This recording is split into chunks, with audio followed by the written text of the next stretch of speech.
In this video, I'm going to show you how to talk about yourself in English in a simple, easy, and clear way.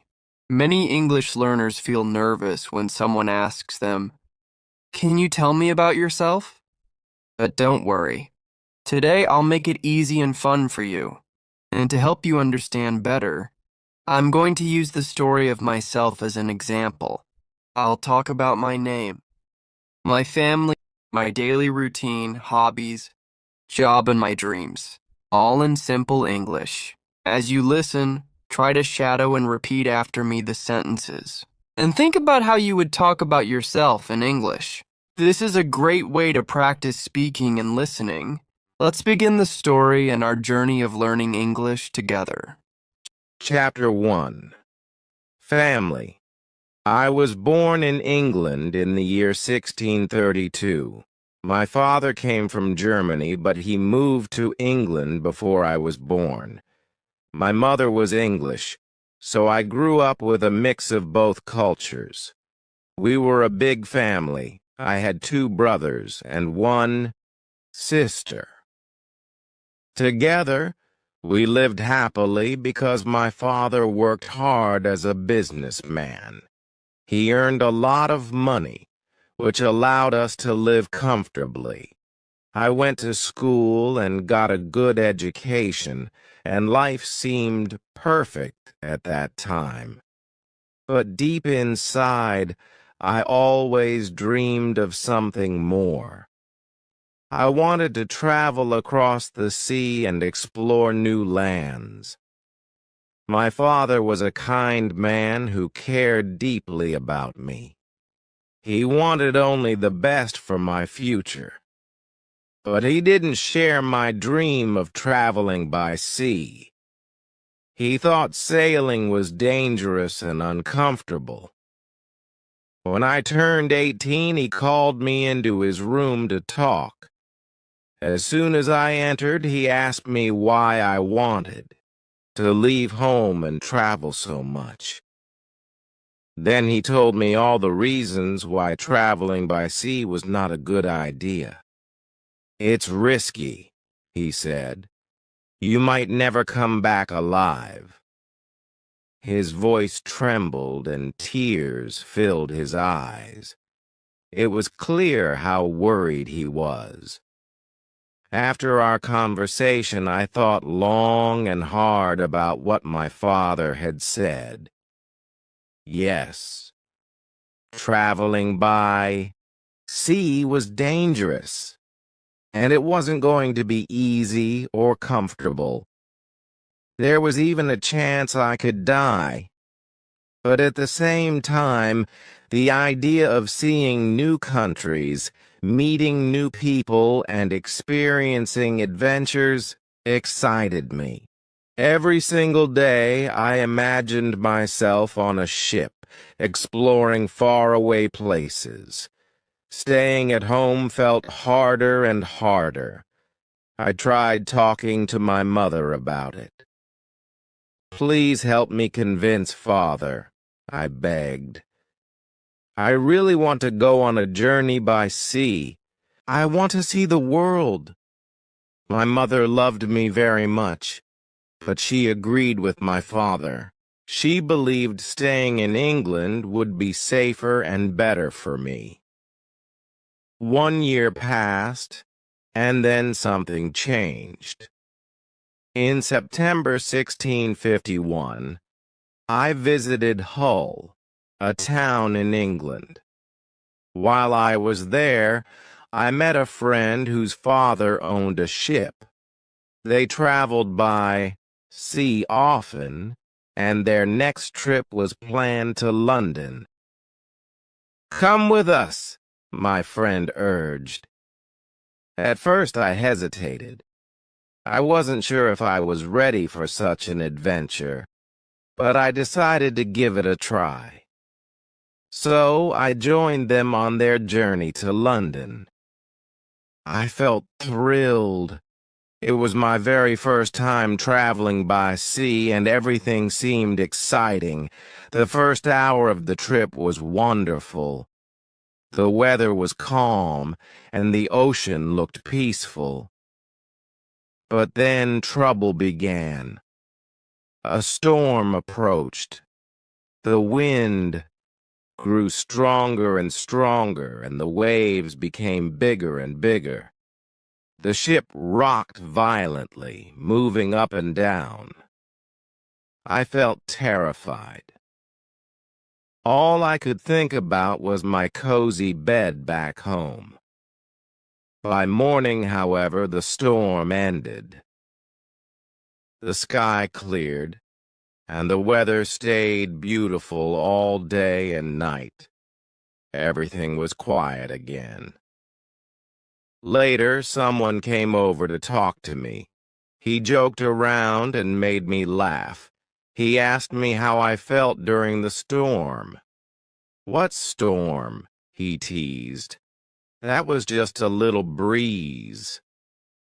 He laughed and offered me a drink. I drank too much and ended up drunk. That night I slept soundly. The next day, thoughts of home faded. I started dreaming even more about traveling by sea. For the next 3 days, the wind slowed us down, and the ship moved very slowly. Then, the wind picked up speed and we sailed faster. Suddenly, another storm hit us, and it was worse than the first one. This time, I was truly scared. The waves crashed against the ship, and the wind howled loudly. Everyone on board looked frightened, including me. Despite the fear, I realized that traveling by sea was exactly what I had imagined. Exciting, unpredictable, and full of challenges. I knew this was just the beginning of my story, and no matter what happened, I wanted to keep exploring the world. Chapter 2. Storm. The storm hit us hard, and I felt more scared than ever before. My heart was racing, and all I could do was lie down on my bed. I couldn't move because every time I looked outside through the small window, I saw huge waves crashing against the ship. The waves were so big that they looked like mountains rising from the sea. Other ships nearby seemed tiny, almost like toys being tossed around by the angry ocean. I thought about home again. All I wanted was to be back in England, safe and warm in my own bed. The storm raged on, and everyone on board started praying for help. We were all terrified, and nobody knew what to do. Then, suddenly, one of the sailors shouted, "There's a hole in the ship!" Everyone rushed to see what had happened. Water was pouring inside through the hole, and it was clear we were in serious trouble. Some men went below deck to try and fix the problem. They worked hard to pump the water out, but it wasn't easy. I stayed frozen in fear, unable to even stand up. I just sat there feeling useless while the others struggled to save us. But then one of the sailors came over to me. He said firmly, "You need to get down there and help." His voice shook me out of my panic, and I realized I couldn't just sit and do nothing. So I went below deck with him. Down there, the water was already knee-deep, and it kept coming in faster.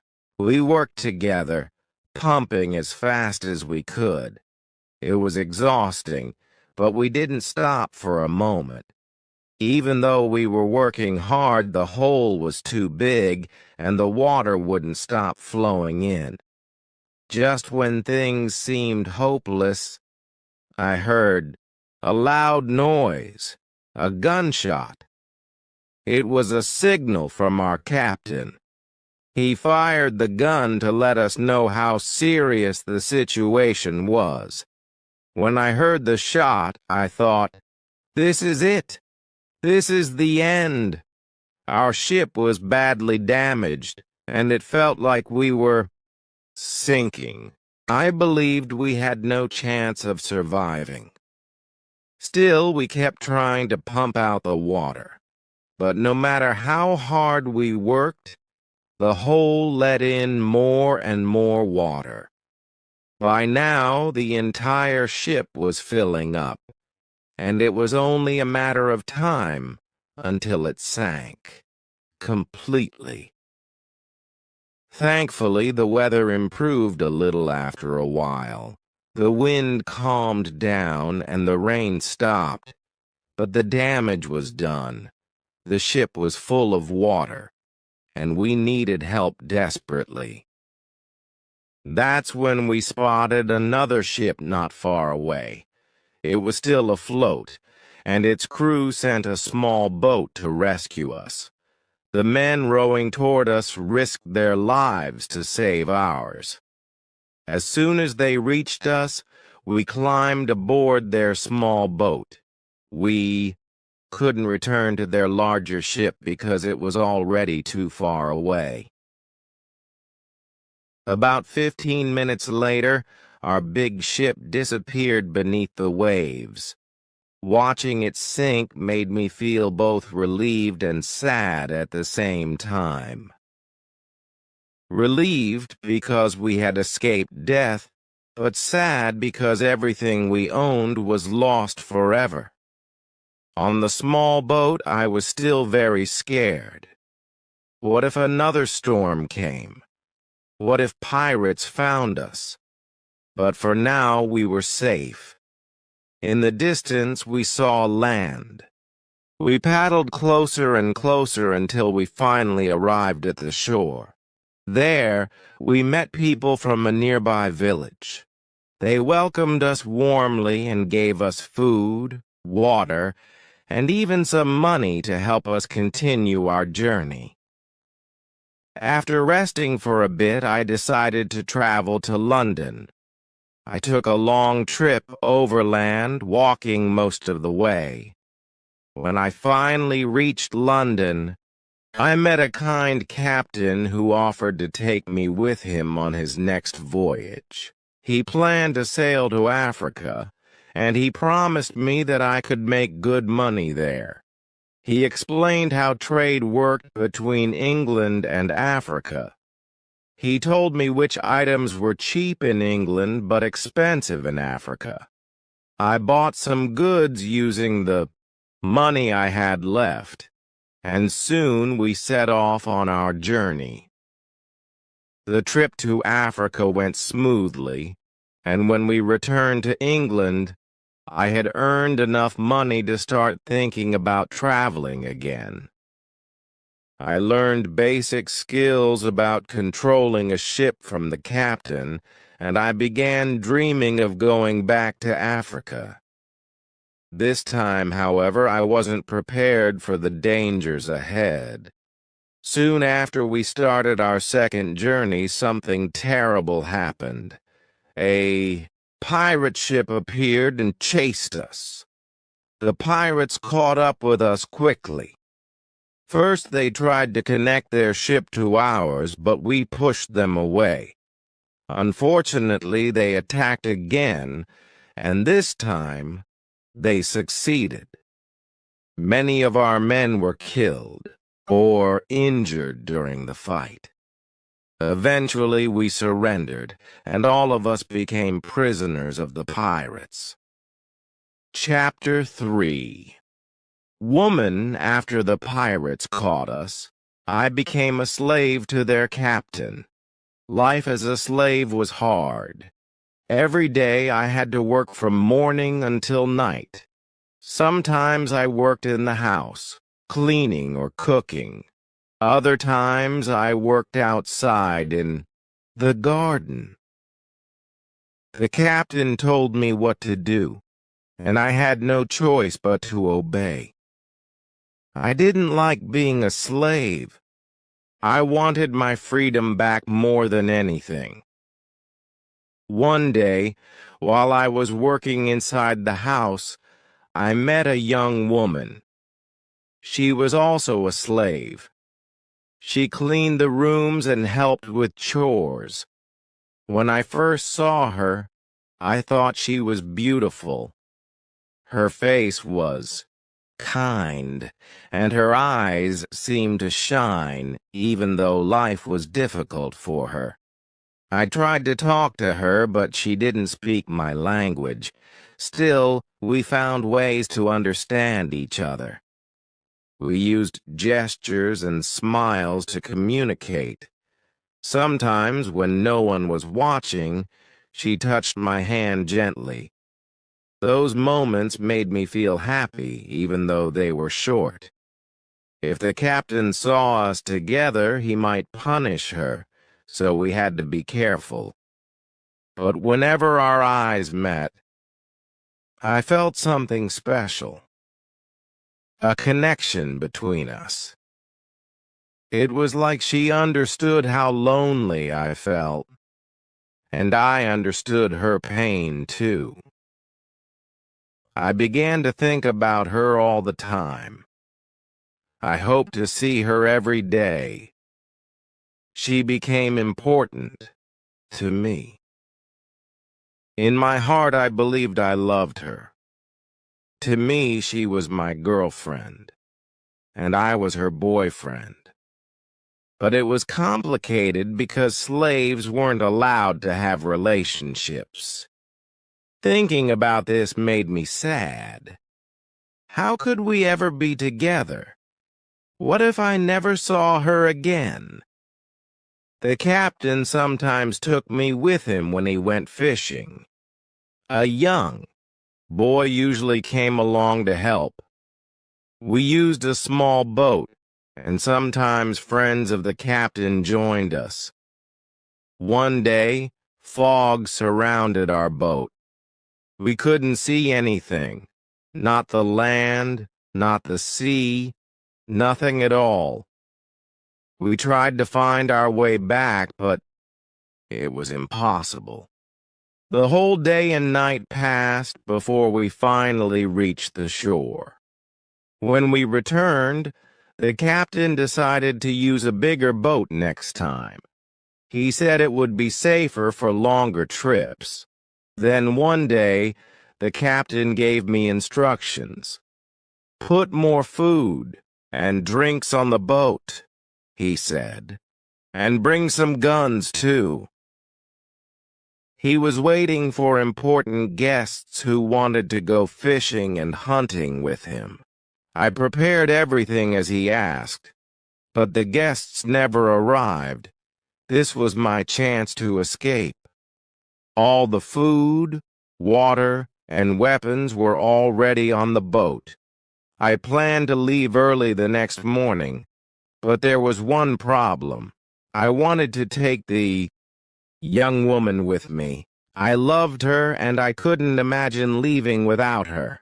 Yet, I didn't know how to get her onto the boat without anyone noticing. It worried me deeply. Part of me wanted to stay just to be near her, but another part of me knew I had to try to be free. The next morning came. I prayed that I would see the young woman in the house. When I entered, she was there. She looked at me, and our eyes met. Maybe she sensed something was different about this day. Maybe she knew it was goodbye. She smiled softly and touched my hand one last time. Her face was sad, and mine was too. Then she turned and walked away. That was the last time I saw her. An hour later, I was ready. The young boy and I got into the boat. One of the captain's friends came with us as our boss for the day. As we sailed away, I kept thinking about the woman. My heart ached, but I reminded myself that I was now free, or at least closer to freedom than before. Chapter 4. Lion Soon. After we left the land, I knew I had to act fast. I pretended that I couldn't catch any fish. Then we sailed further away from the shore. Our boss said, "We can try to fish here." At that moment, he walked to the front of the boat. I saw my chance. Quickly, I pushed him into the water.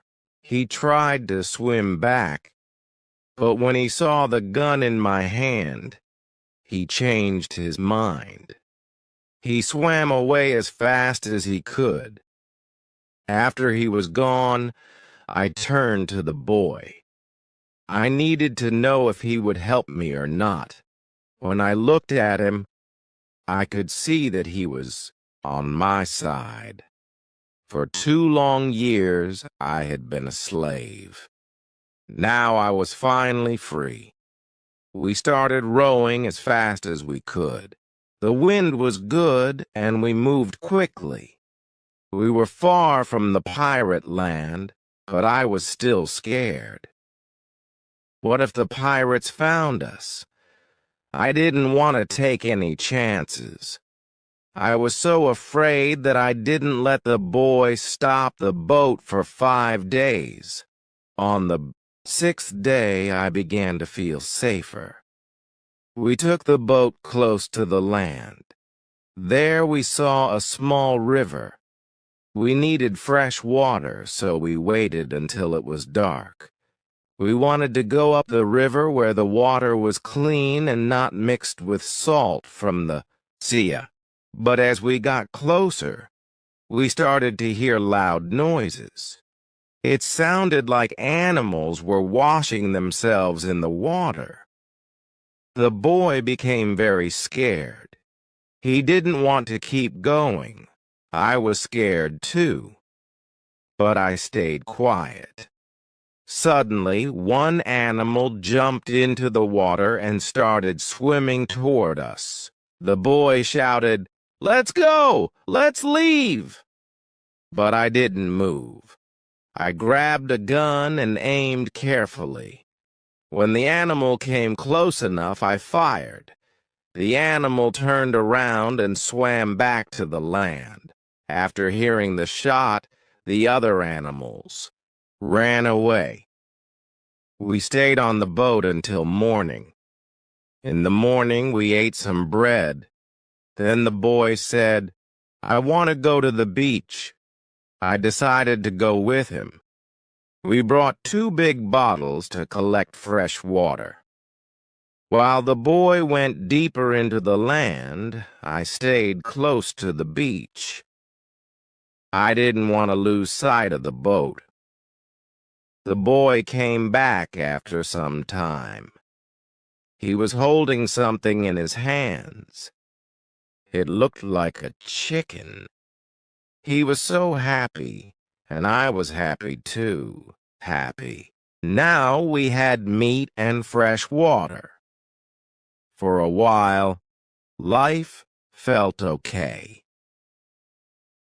We traveled along the coast of Africa. I hoped we might meet an English ship, but we didn't see anyone. One morning we went to the river to get more water. As we walked along the beach, we suddenly saw a lion. It was huge, only 20 meters away from us. The boy froze in fear. When the lion saw us, it started running toward us. We didn't have much time. I grabbed my gun and fired 3 times. The first bullet hit its leg, the second hit its head, and the third finished it off. The lion fell to the ground. We couldn't eat its meat because it wasn't good, but I wanted to take its skin. We carried the skin back to the boat and laid it out to dry. It dried quickly in the sun. Chapter 5. Ship. For the next 10 days, we kept moving along the coast. We stopped only when we needed fresh water. One day, we saw people living on the land. It was the first time we had seen anyone since we escaped. A large group of people came to the beach to watch us. There were many children among them. They seemed curious about us, but we didn't know if they were friendly or not. I wanted to stop and talk to them, but the boy was scared. He didn't want to go near them. "What if they hurt us?" he asked. I understood his fear, but I also knew we needed help. The people on the beach started waving at us. They brought some food and put it on the ground. Then they walked back, leaving the food for us. It was a kind gesture. We waited until they were far away before we went to the beach to take the food. The food was dry meat, and it tasted good. After we took the food, the people came closer again. They smiled and seemed happy that we accepted their gift. I wanted to thank them, but I didn't have anything to give them in return. I felt bad about that. Suddenly, 2 animals ran out of the forest toward the people. One of the animals attacked a young girl. She screamed, and everyone looked scared. I grabbed my gun and shot at the animal. The bullet hit it, and it fell to the ground. The second animal saw this and ran away. The people were shocked when they heard the sound of the gun. They had never seen a weapon like mine before. The girl who was attacked was safe, and her family thanked us. They brought more food and water to show their gratitude. We took everything back to our boat. Now we had plenty of supplies. For the next 10 days, we didn't stop anywhere. We traveled along the coast hoping to find an English ship, but we didn't see any ships during that time. One morning, as we passed some small islands, I thought about stopping there. Before I could decide, the boy suddenly shouted, "Look, a ship!" He pointed to the horizon. At first I thought it might be another pirate ship, and I felt scared. But then I looked carefully and realized it wasn't pirates. It was a Portuguese ship. I fired my gun to get their attention. The sailors on the ship heard the sound and saw us. They sailed closer, and soon we were climbing aboard their ship. The crew spoke Portuguese, Spanish, and French, but I couldn't understand any of those languages. Luckily, there was a Scottish sailor on the ship. He came to talk to me, and I told him our story. The sailors were very kind to us. They agreed to take me and the boy with them. I was so happy to be safe again. To thank them, I offered them the things from our small boat, the guns, food, and tools. But the captain refused to take them for free. "I will pay you for these items," he said. That made me feel even better because it showed how honest he was. I told him he could buy our small boat too. I gave him a good price. Half of what it was worth, and let him keep the rest of the things for free. The captain agreed. He also wanted to train the boy to become a sailor. When I heard this, I felt unsure.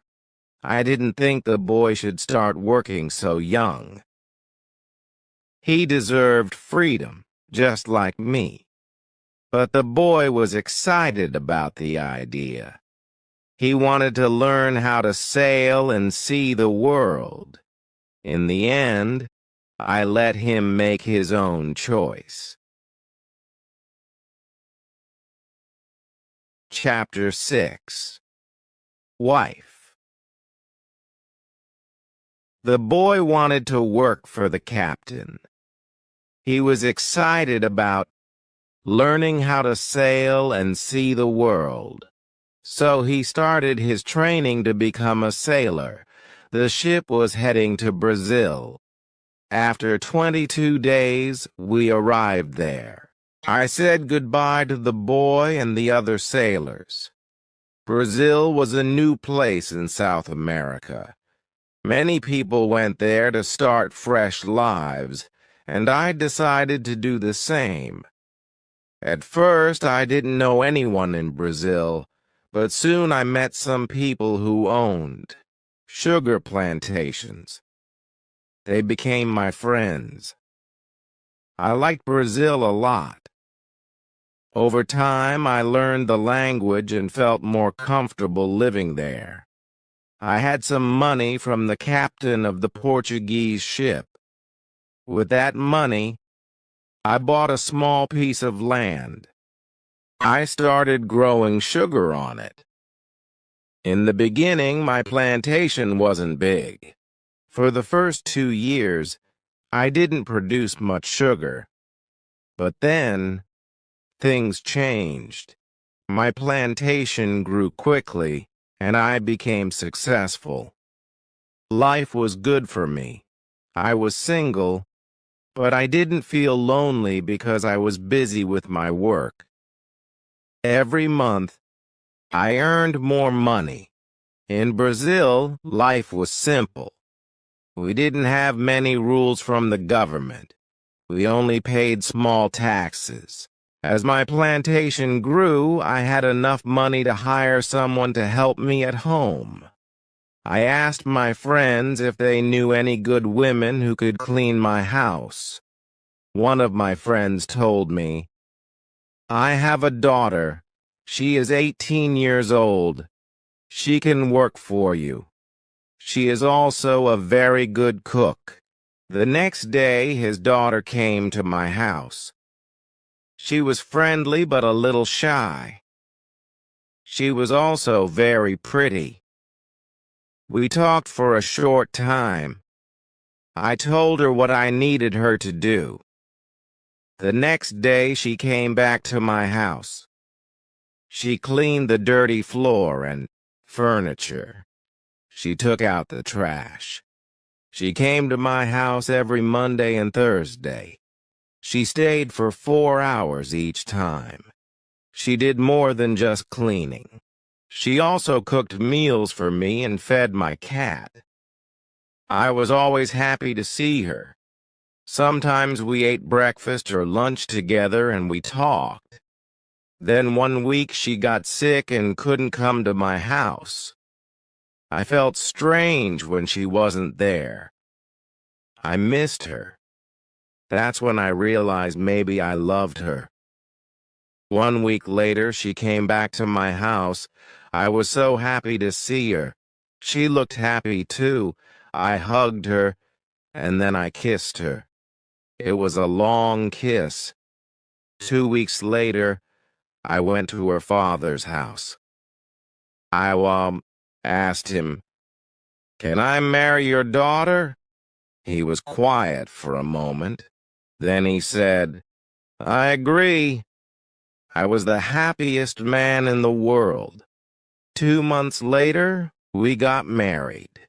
We started planning our future together. We dreamed about having a family and making our plantation even bigger. We needed a bigger house and more money to build it. I thought about doing business in Africa again. I could make a lot of money there quickly. I talked to my friends about this idea. Some of them liked it, but I wasn't sure yet. Chapter 7. Hurricane one day. 3 of my friends came to visit me at my house. They had an idea. They wanted to go to Africa to do business. They asked me if I would like to join them. I thought about it for a moment and said, "Yes, I want to go with you." We started preparing everything we needed for the journey. We packed many things for trade like cups, mirrors, knives, and other goods. After some time, we were ready to leave. I said goodbye to my wife and promised her I would come back soon. Our plan was to be away for only 2 months. We left Brazil on the 1st of September 1655. The ship was very big, but there were only 17 men on board. Most of the space was filled with things for trade. At first, the weather was good, but it was also very hot. Everything seemed fine, and I felt excited about the trip. But then something terrible happened. A hurricane came just 1 week after we left. It was extremely strong, and our ship was in great danger. When the hurricane finally passed, we saw that we were close to the northern part of South America. We were near the Orinoco River. This wasn't part of our plan at all. The ship was badly damaged, and we couldn't continue to Africa. The captain suggested going back to repair the ship, but I didn't agree. I thought we should try to reach Barbados instead. After talking about it, we decided to head to Barbados to fix the ship there. Before we reached Barbados, another hurricane hit us. It came in the evening, and the wind was very strong. The waves grew bigger and bigger. One of the men suddenly shouted, "Land!" But when he shouted, the ship stopped moving. The water wasn't deep enough for the ship to keep going. This was bad news because our ship was already broken, and now it might break completely. We realized we had to get off the ship quickly. We used a small boat to escape. It was very dangerous because the boat was too small for 17 men, but we had no choice. If we stayed on the ship, we would all die. So we climbed onto the small boat. The waves were huge, and the wind pushed us toward big rocks. We knew we were going to crash soon. Suddenly, a giant wave came and overturned the boat. I fell into the water and couldn't breathe. I couldn't see anyone else or the boat. For a moment, I thought I was going to die. Then my head came above the water, and I could breathe again. I looked around and saw a small beach between the rocks. Another big wave pushed me toward the beach. I felt land under my feet, but my body was weak. I tried to stand up and move further from the water before another wave came, but I was too slow. Another wave pulled me back into the sea. I couldn't breathe for a while, but then another wave threw me onto the beach again. This time, I managed to crawl about 10 meters away from the water. I collapsed on the sand and didn't move for a long time. When I finally got up, I looked for the others. I called out their names, but I couldn't find anyone. It seemed like I was the only person alive. All I found were 3 hats and 2 shoes on the beach. It was a horrible sight. Chapter 8. Island, I was probably the only person still alive.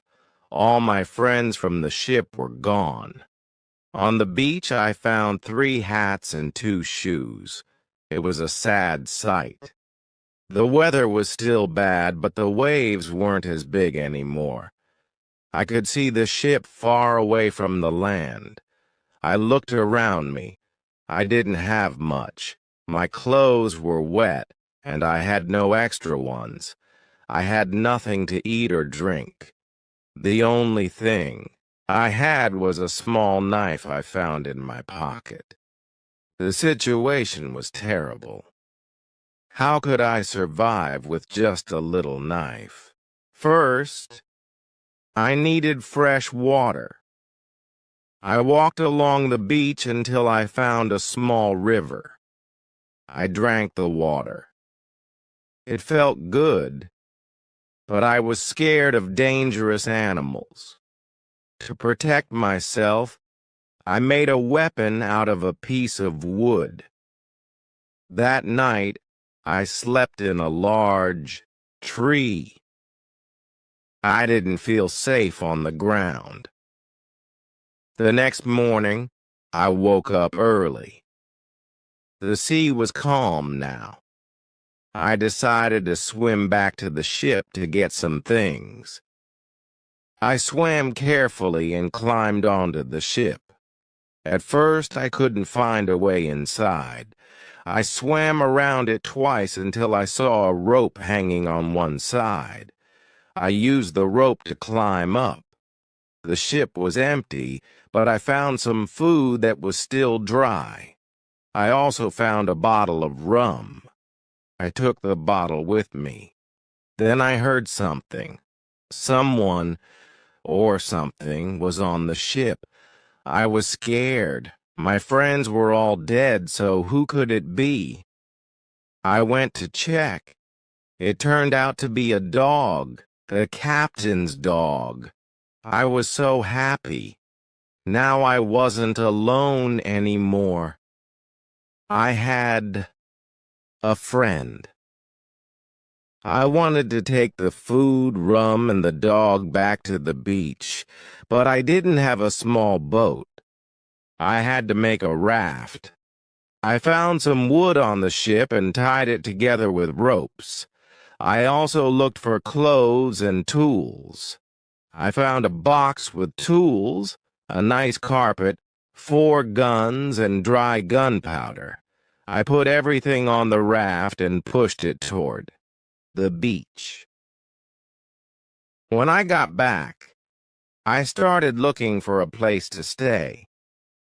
I saw a hill and thought it would be a good spot to see more of the island. I took a gun and climbed to the top. From there I could see the sea all around me. I realized I was on an island. I saw 2 small islands nearby, one to the north and one to the west. Far to the south I saw a big land, about 100 kilometers away. To the east there was only the ocean. I didn't see any signs of people on the island, just wild animals. Chapter 9. Tent.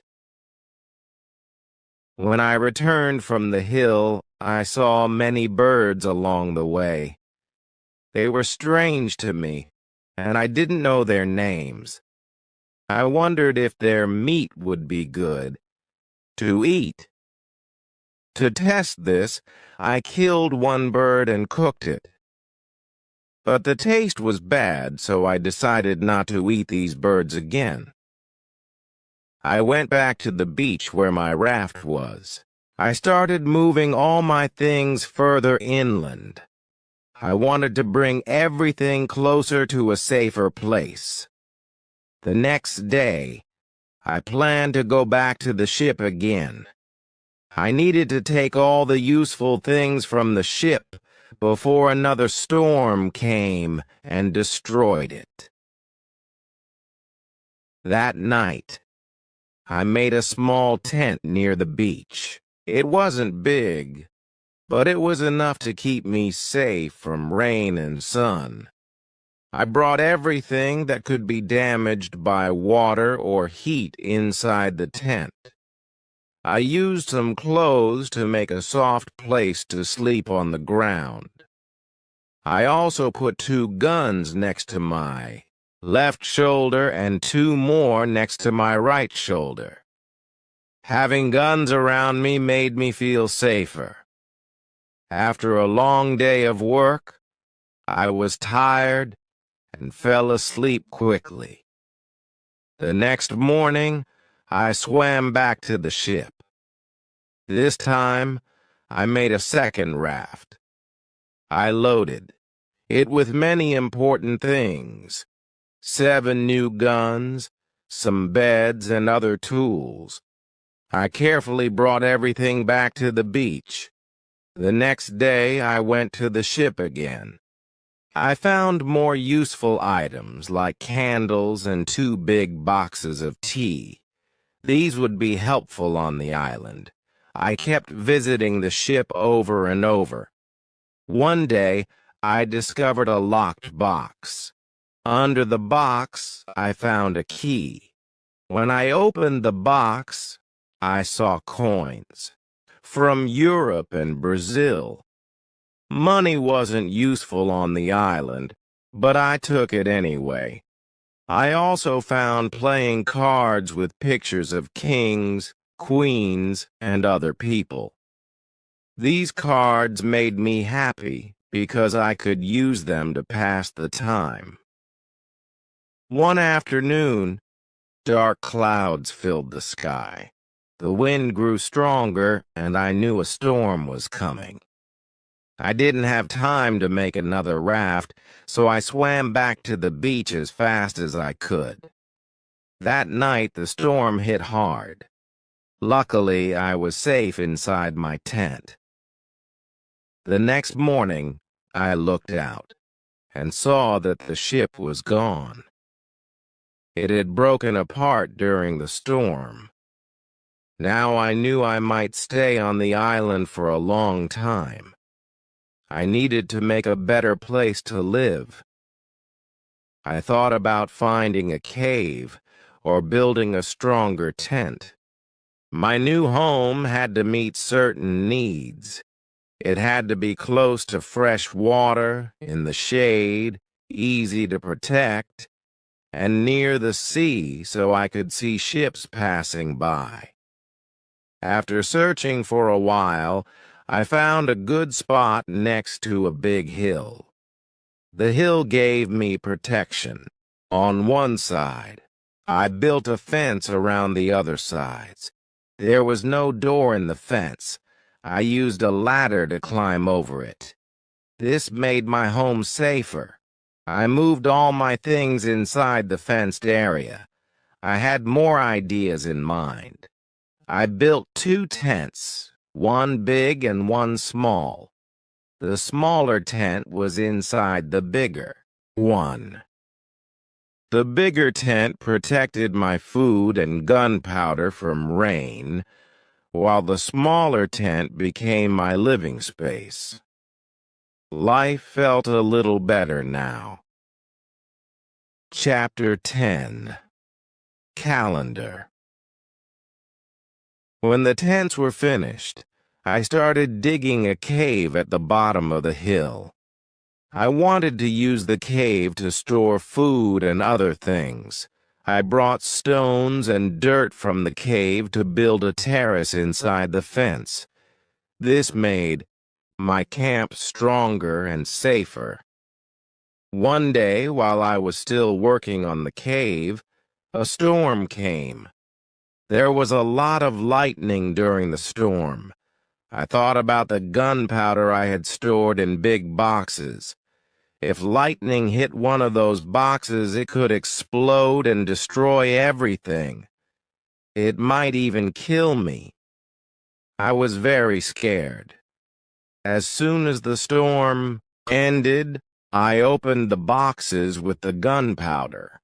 I divided the gunpowder into smaller bags and hid them in different places among the rocks. This took me 3 days, but it made me feel much safer.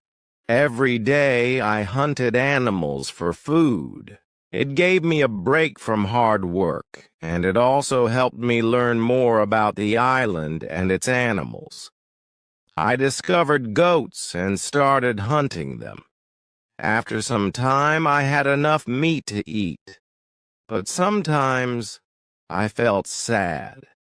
I missed my wife, my friends in Brazil, and my family in England. I thought about how traveling by sea had changed my life completely. It could bring great adventures, but it could also bring terrible dangers. I knew I was lucky to be alive after everything that happened. I decided to make a big cross out of wood. I put it on the beach near the place where I first arrived on the island. On the cross, I wrote the date of my arrival, September 30th, 1659. This cross became my calendar. Every day I made a small cut on the cross to mark the passing days.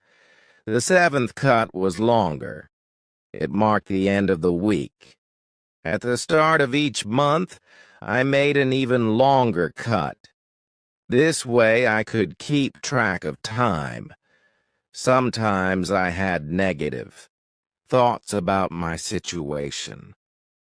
I was alone on the island with no one to talk to. I thought about how unlikely it was that I would ever see England again. But then I reminded myself of the good things in my life. I was alive, safe, and free.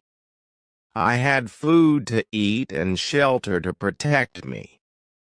I didn't have many clothes, but I didn't need them on the island. I also had my dog, who understood some words like sit, come here, bring it, and don't do it. He was a good companion. To stay positive, I made a list of all the good and bad things in my life. Writing this list helped me focus on the positives. Life wasn't perfect, but I had learned to appreciate what I had. I kept improving my camp, making it better and better. I worked on expanding the cave so I could organize all my things properly. Chapter 11. Book after. I finished making my cave bigger. I decided to start building furniture. I needed a chair and a table. Using wood from the rafts and pieces of the ship, I worked hard to make them. It took me 5 days to finish the chair and table. I was proud of my work, but I didn't stop there. Inside the cave, I made shelves to store my tools and other things. I hung my guns on the walls so they were easy to reach if I needed them. With everything organized, I felt like my camp was becoming a real home. But something was still missing. I wanted to write about my life on the island. I thought it would help me remember everything that happened and keep track of my thoughts. So I decided to write a book about my days here.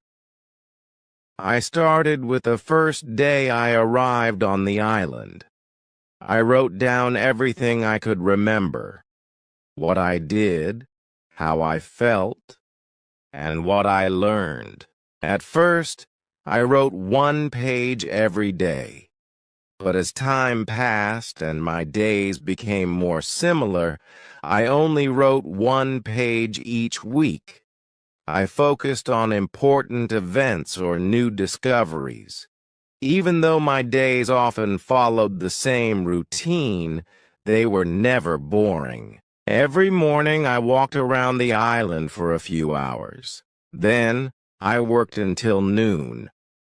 After lunch, I rested for 2 hours because the sun was too hot. In the evening, I continued working until dark.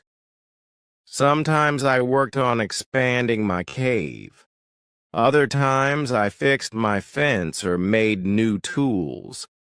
Writing in my book gave me a way to think about my life.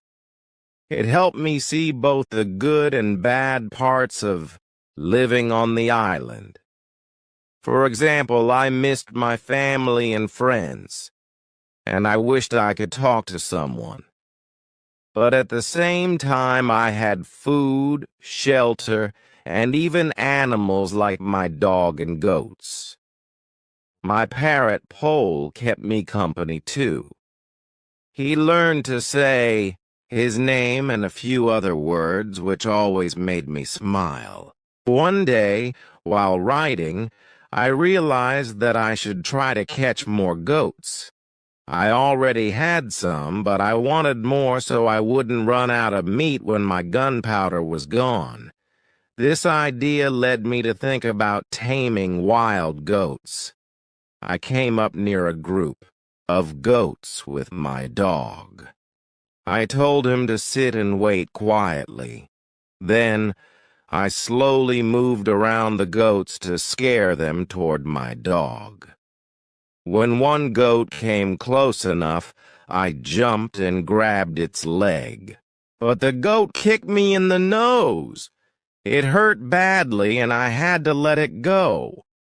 That plan didn't work, but I knew I'd find another way.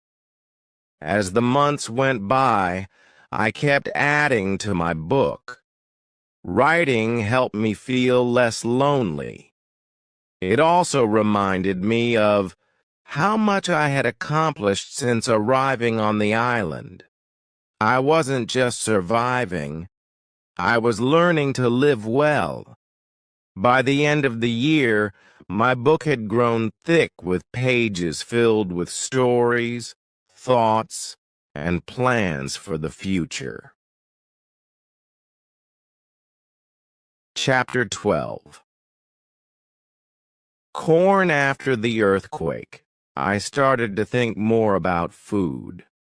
I knew I needed to grow my own crops if I wanted to survive.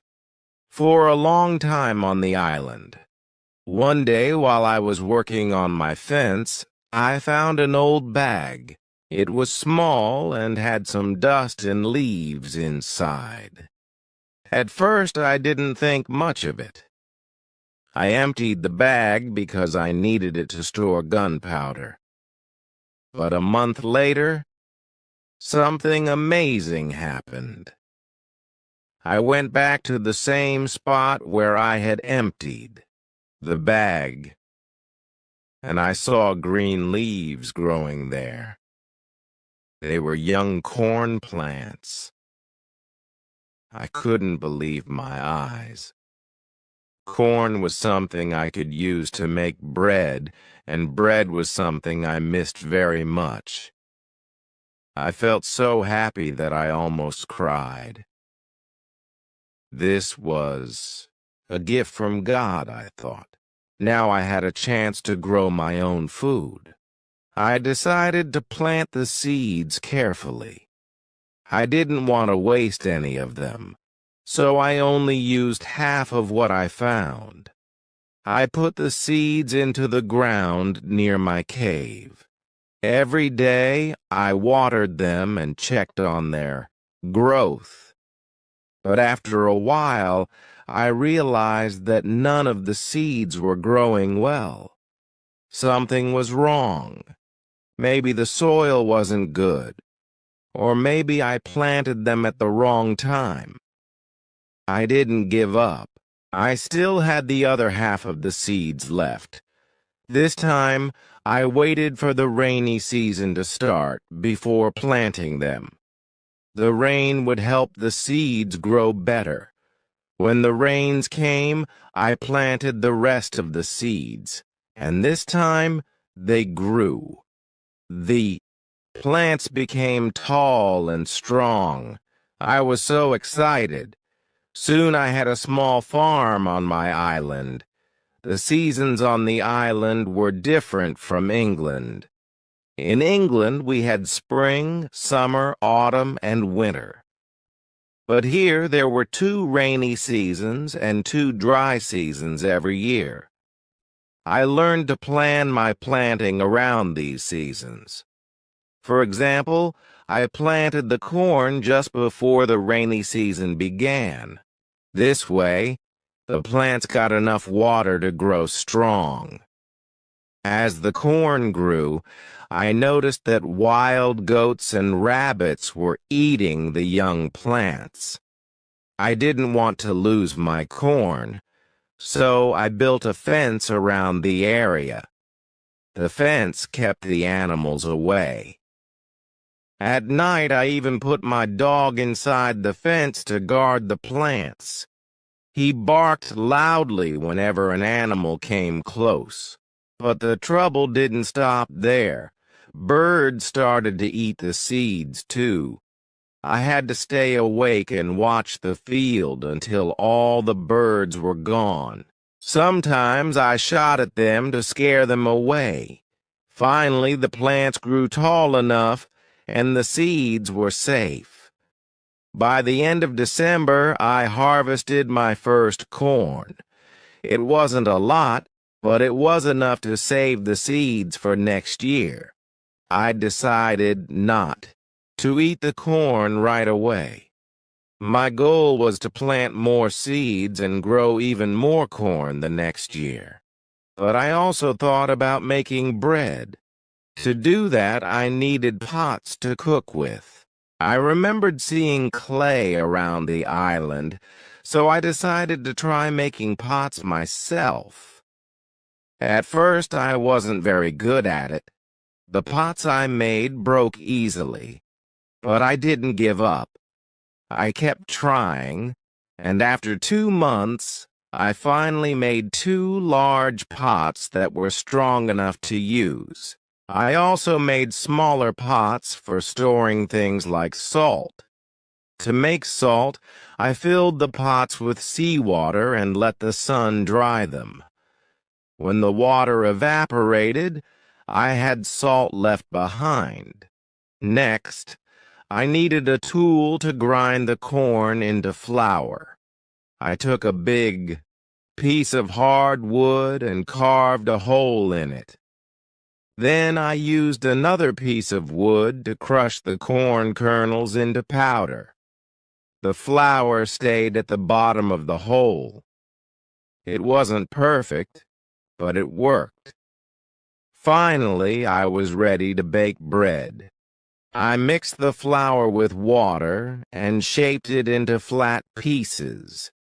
Then, I heated 2 stones near the fire. When the stones were very hot, I placed the bread between them. It wasn't as good as the bread I used to eat in England, but it was still delicious. After so many years without bread, this felt like a feast. Making bread gave me hope. I realized that I could live on the island for a long time if I kept learning and working hard. I also thought about traveling around the island by sea. Maybe I could explore more places and find new resources. To do that, I needed a canoe. I found a big tree in the forest and started cutting it down. Once the tree fell, I began carving a hole in the trunk to make a canoe. It took me many days of hard work, but when the canoe was finished, I faced a new problem. I didn't know how to move it to the beach. There was a hill between the forest and the sea, and the canoe was too heavy to carry. I tried everything. I even thought about digging a channel to bring the canoe to the water, but it was impossible. In the end, I had to leave the canoe in the forest. All that work was wasted, and I felt very sad. I promised myself to plan better next time. Chapter 13. Dream. One night I had a very strange dream. It was so vivid that it felt real while I was asleep. In the dream, I was in a pub. But this wasn't just any pub, it was on my island. I sat at a table and wanted to drink some rum. A waitress was there, but she didn't do anything. She just sat at the bar, being lazy. I didn't like her attitude, so I waited impatiently. Then, something unexpected happened. My wife walked into the pub. She came over to me and handed me a piece of paper. On it, there was a message from her father. He wrote, "Come home. You have to work on the plantations." But I didn't want to go back. I ignored the note and went to the kitchen instead. In the kitchen, I found my mother. She was cooking steaks and making soup. I tasted the soup, and it was amazing, so delicious that I wanted more. Then, two Englishmen entered the pub. They were trying to sell gunpowder. One of them looked like a gentleman, but the other one seemed rough and unpleasant. I told the rough man, "I'm sorry. I don't need your gunpowder. I already have plenty of gunpowder in my camp." The man got angry. "What do you mean?" he shouted. "Our gunpowder is good. We traveled all the way from London to sell it to you." I replied, "Thank you, but I still don't want it." The man became furious.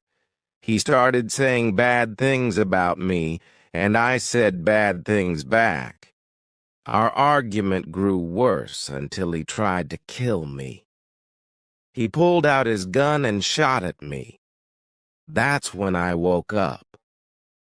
When I opened my eyes, I felt confused. Was it really just a dream? It felt so real. For the next week, I stayed weak and tired. I couldn't get out of bed or do much work. All I could do was rest and sleep. My body needed time to recover. By August, I started feeling better. I wasn't fully strong yet, but I knew I had to move around more. So I decided to take long walks around the island. These walks helped me feel healthier and stronger. Slowly, I regained my energy. During one of these walks, I discovered a new part of the island. It was a beautiful valley with a lake in the middle. The valley had melons, grapes, apples, oranges, and lemons. The fruit was sweet and fresh. I picked some and planned to bring them back to my cave. But when I returned later with a big bag, I found that wild animals had eaten most of the fruit I left behind. Even though the animals ate my fruit, I still loved the valley. It was peaceful and full of life. I thought about moving there, but I realized I needed to stay close to the beach. If a ship ever passed by, I wanted to be able to see it and signal for help. Chapter 14. Footsteps. By the end of August, I was feeling much stronger. I decided to take another walk around the island. This time, I went to the western side of the beach. The weather was clear, and the sea sparkled under the sun. As I walked along the shore, I noticed something unusual in the sand.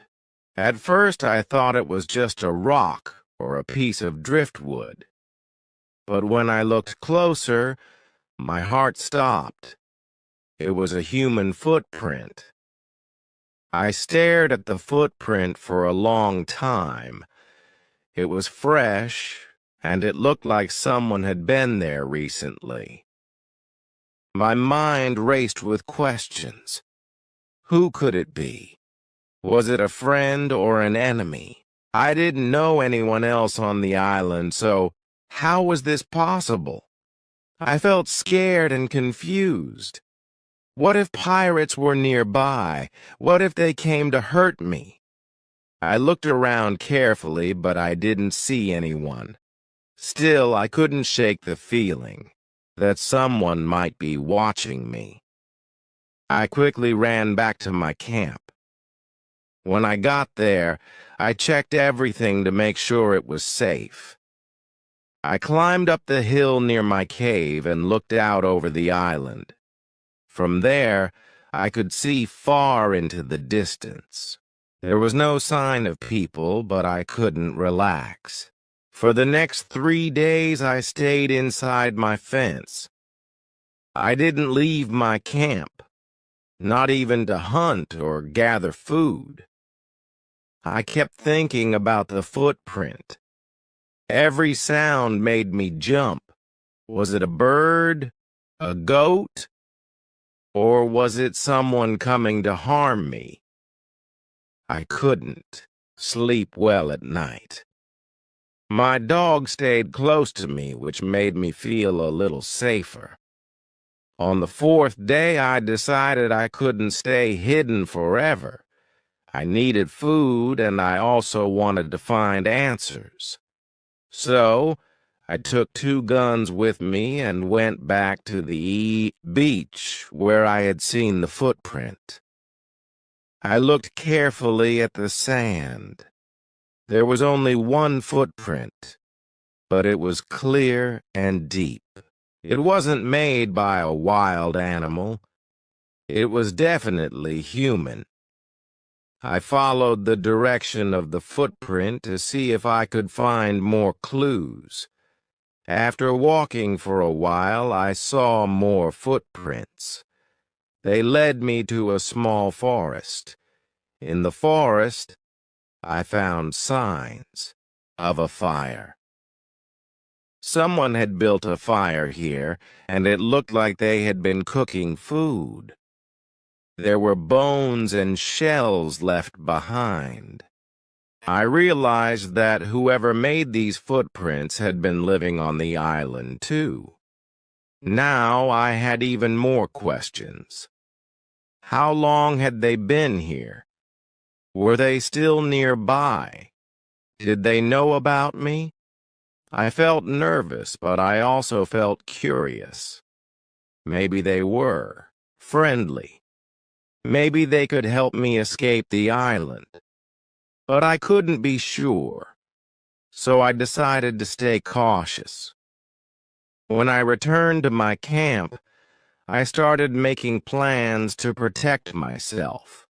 First, I moved my tent further inside the cave. I covered the entrance with bushes and branches so it wouldn't be easy to find. Then, I dug a new hole outside the fence to hide my gunpowder. If anyone came near my camp, they wouldn't find my weapons easily. I also trained my dog to bark louder when he heard strange noises. He was already good at guarding, but now I wanted him to warn me even faster. Pole, my parrot, stayed inside the cave. She was noisy sometimes, and I didn't want her to give away my location. For weeks, I stayed alert. Every morning, I checked the beach for new footprints. Every evening, I climbed the hill to look for smoke from fires. But I didn't see or hear anything unusual. The island seemed quiet again. Still, I couldn't forget about the footprints. They reminded me that I wasn't alone anymore. One day, I thought about building a boat. If I had a boat, I could explore the island better and maybe find the person who left the footprints. I also thought about leaving messages on the beach in case they came back. But I wasn't ready to do any of those things yet. First, I needed to feel safe again. Chapter 15. Basket. After building my second house in the Fruit Valley, I started making longer trips around the island. These trips helped me discover new places and gather more food. But carrying everything back to my camp was difficult because I didn't have a proper basket. My hands could only hold so much, and I often had to make multiple trips. That's when I decided to make a basket. I went into the forest and cut branches from the same type of tree I used for my fences. These branches were strong and flexible, perfect for weaving. I dried them in the sun for a few days until they were ready to use. Then, I started weaving the branches together. At first, it was hard because I didn't know how to make a basket properly. The first few attempts fell apart, but I didn't give up. I kept trying, and after a lot of practice, I finally made a strong and sturdy basket. With my new basket, I could carry much more food during my trips. It made life easier. One day, I decided to take a long journey around the island.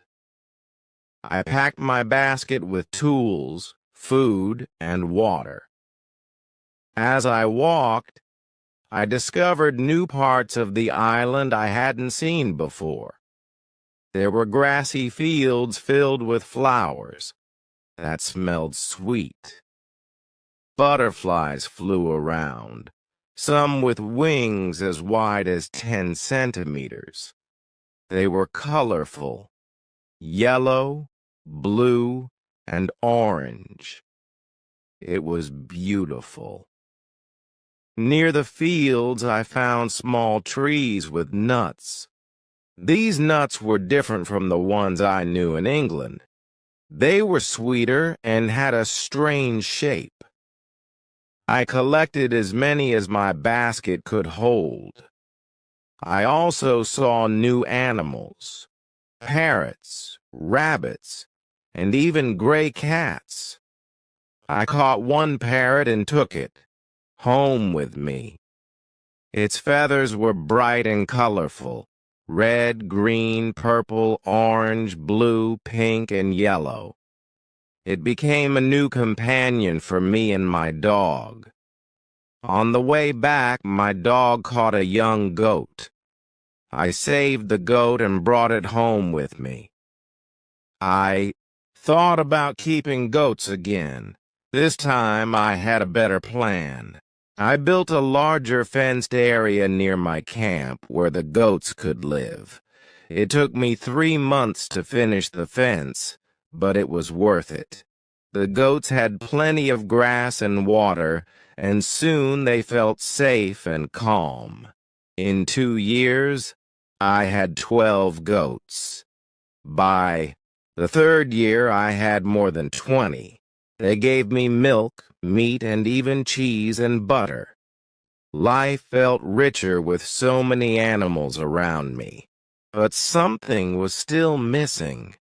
I missed talking to people.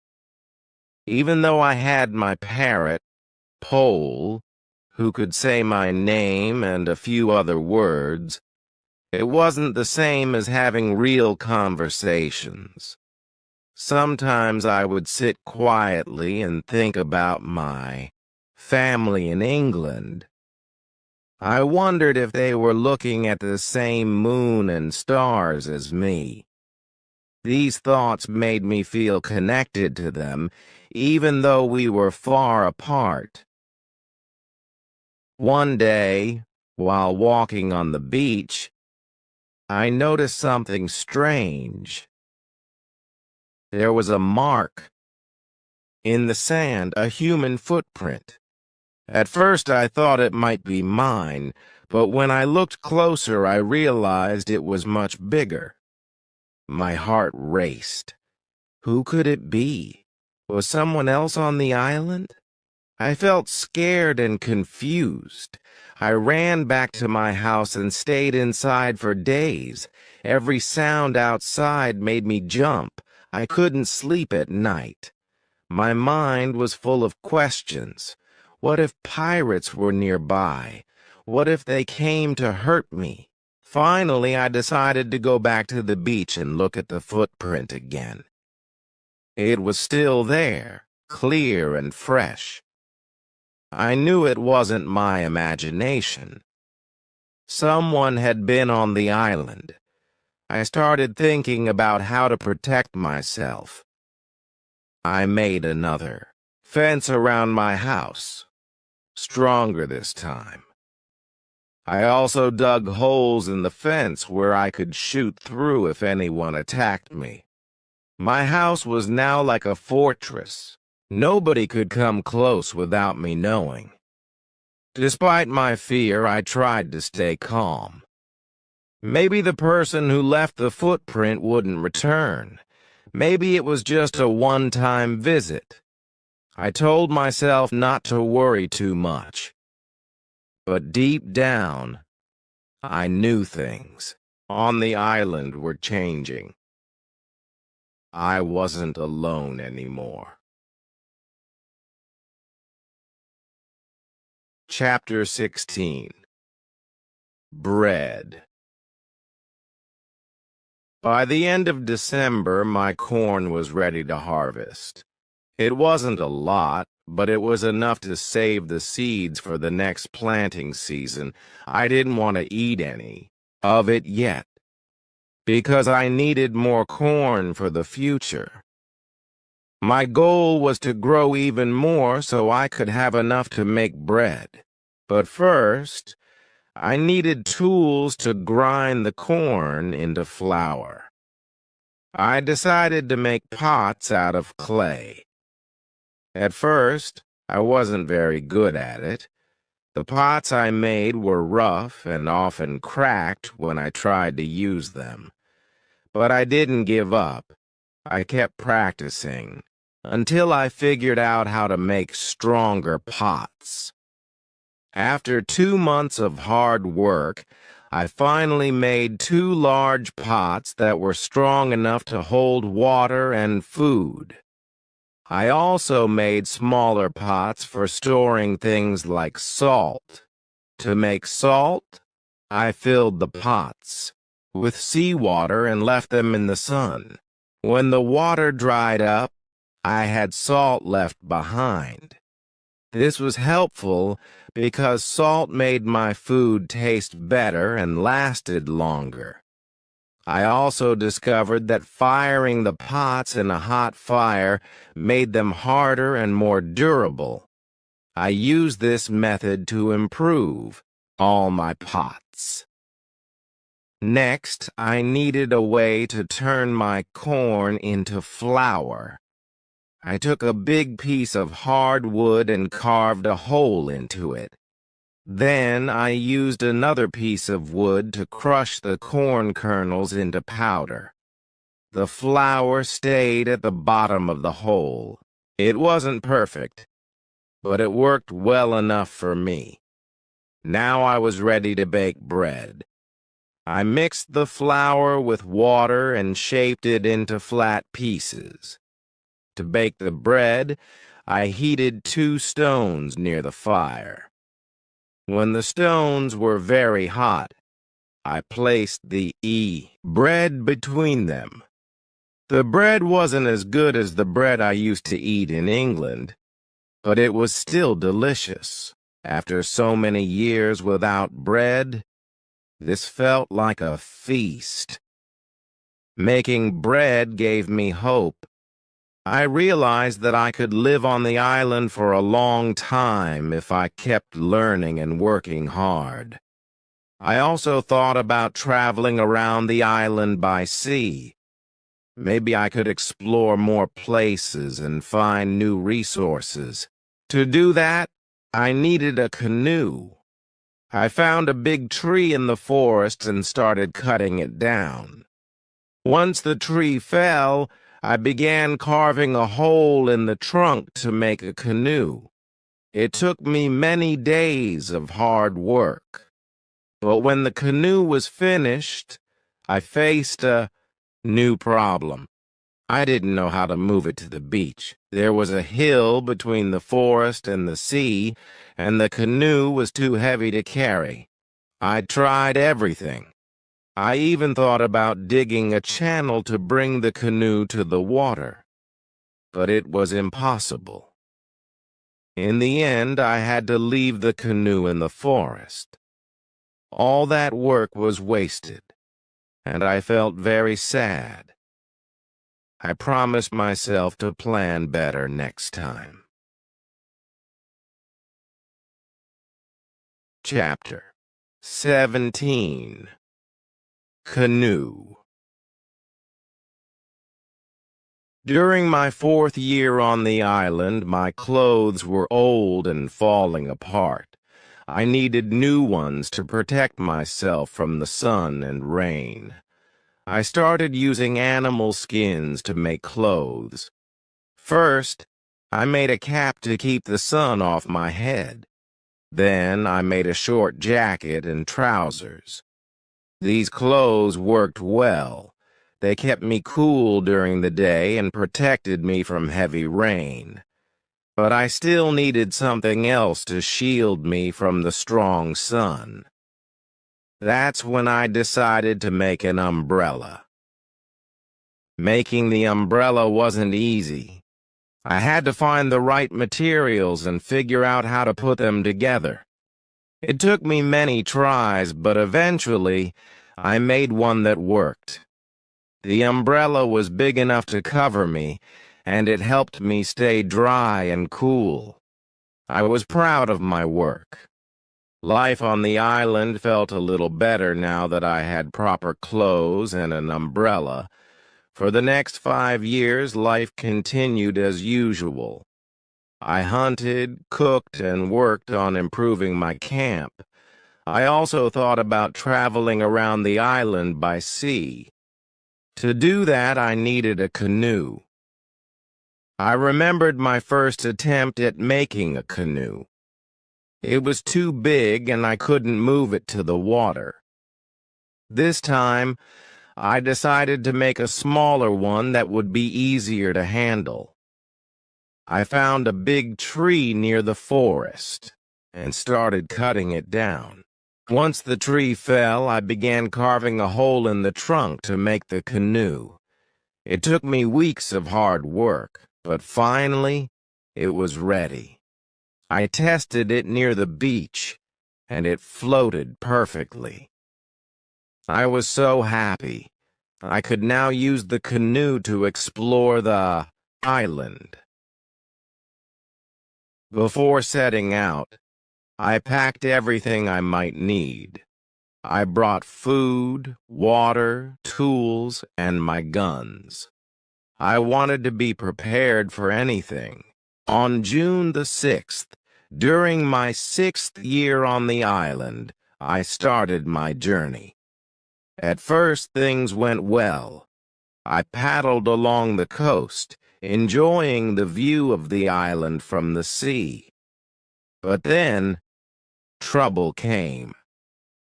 As I tried to go back to the shore, I noticed a strong current pulling me away from the island. I panicked. If the current took me too far, I wouldn't have enough food or water to survive. I fought hard against the current for 2 hours, using all my strength to paddle back toward the island. Finally, I managed to escape the current and get closer to land. I was exhausted, but relieved to be safe. After resting for a while, I continued my trip. I discovered a small river that went deep into the island. I paddled up the river, hoping to find something interesting. But soon, the river became too narrow and rocks blocked my way. I couldn't go any further, so I got out of the canoe and explored the area on foot.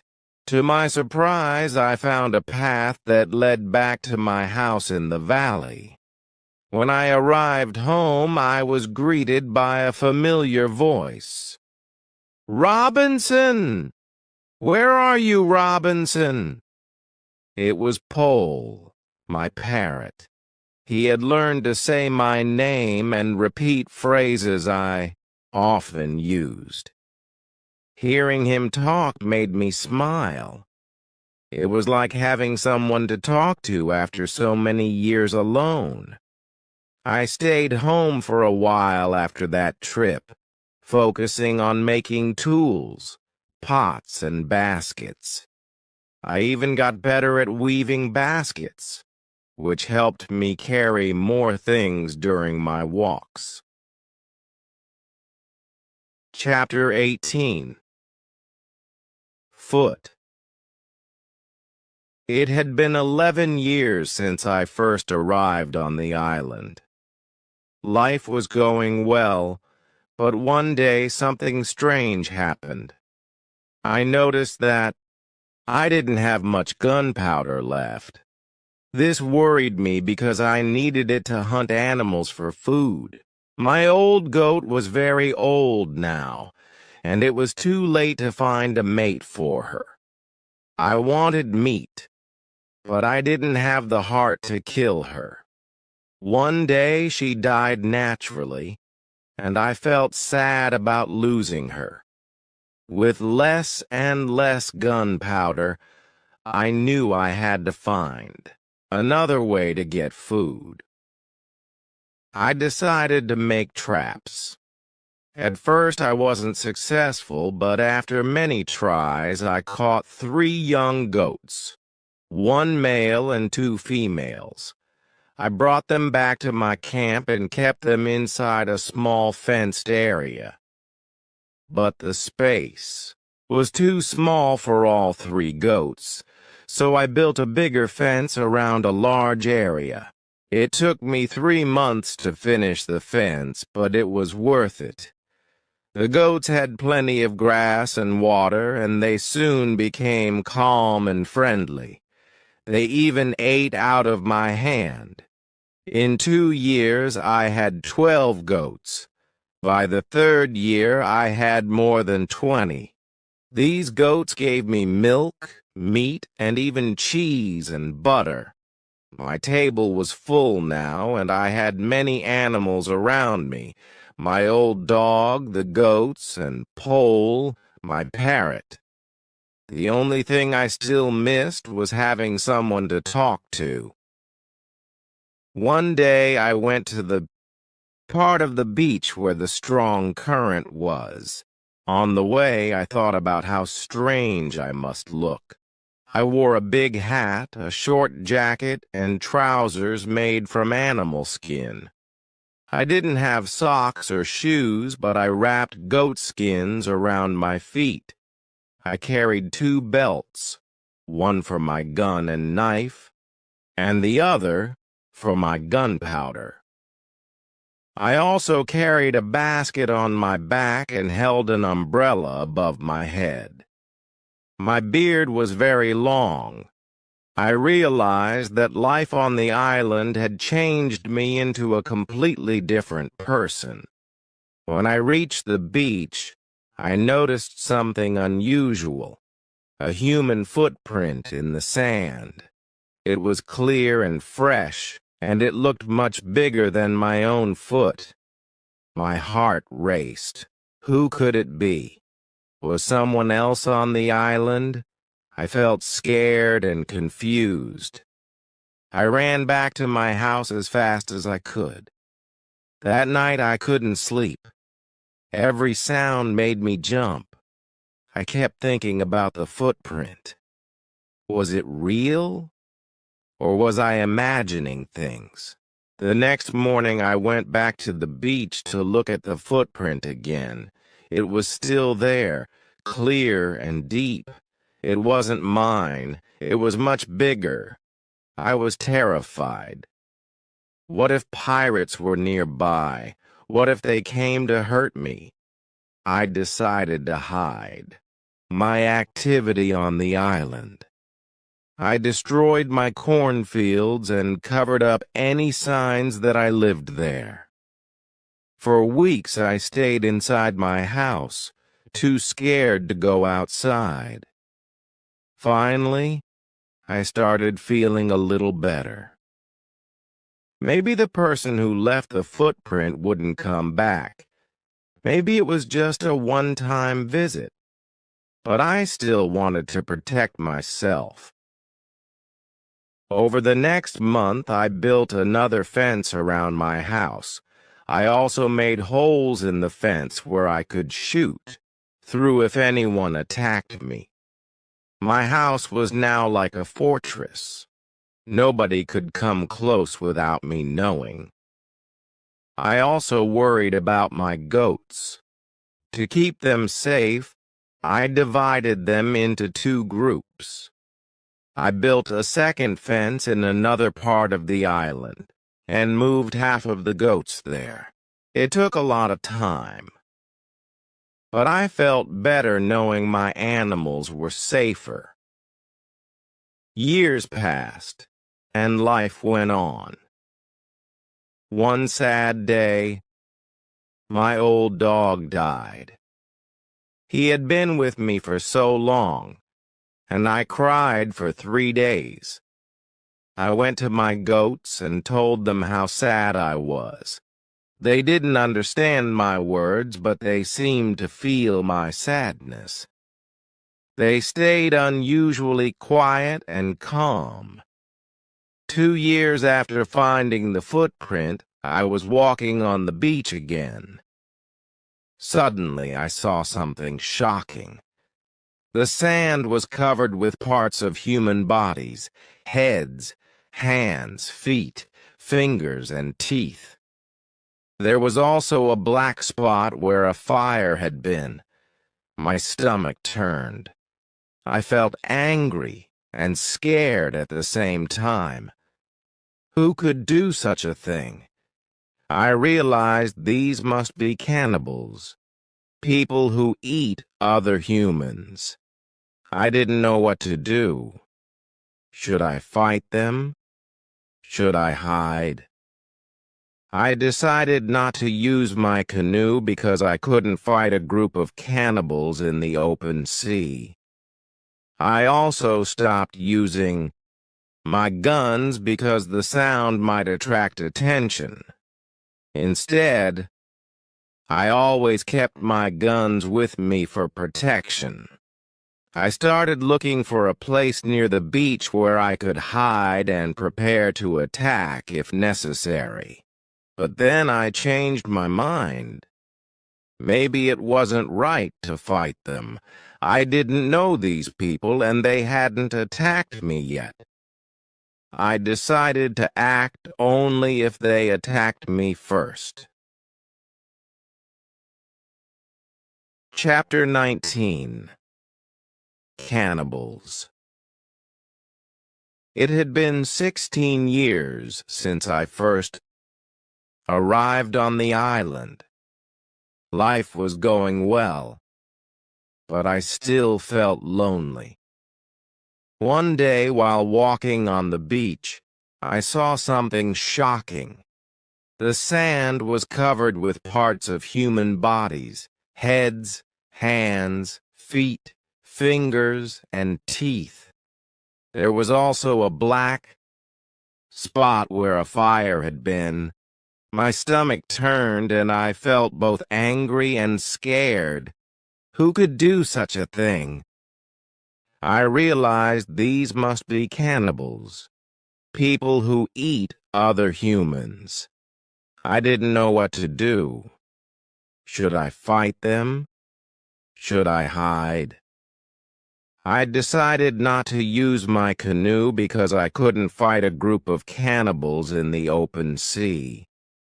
I also stopped using my guns because the sound might attract attention. Instead, I always kept my guns with me for protection. I started looking for a place near the beach where I could hide and prepare to attack if necessary. But then I changed my mind. Maybe it wasn't right to fight them. I didn't know these people and they hadn't attacked me yet. I decided to act only if they attacked me first. For the next 2 years, I stayed careful and alert. Every morning, I checked the beach for signs of cannibals.